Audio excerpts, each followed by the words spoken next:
Yeah, definitely. And with the rain and everything, a lot of people, their hearts and their minds are, basically still on the Kerrville community and down in the hill country area. But the big question, though, is, Faith, why did these floods happen? There's been so many questions circulating over the weekend, but in your expert opinion.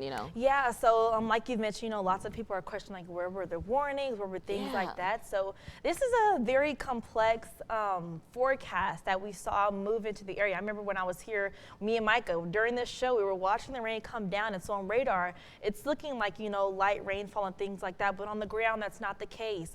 These showers are moving in. We're influenced from remnants of tropical storm that we saw down Tropical Storm Barry, and so some of those remnants is what we saw move into our area. And so that rainfall being a little bit more of that tropical rain, on radar it shows up as smaller droplets, but on the ground it's denser rain, it's heavier, it's thicker, and so as a result, like you can see, that's what allowed us to see flash flood warnings, and look at that water rising so fast.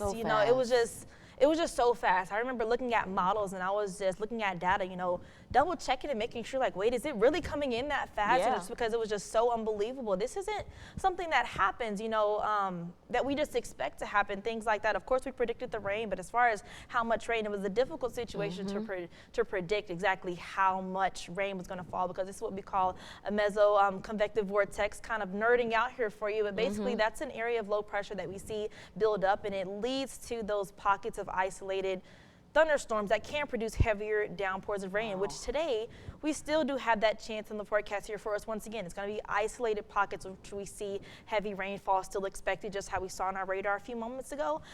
So yeah, that's going to be the biggest question and the biggest thing that we're still going to keep a close eye on these next couple of days. Absolutely. Talk about the power of Mother Nature, Faith. Right.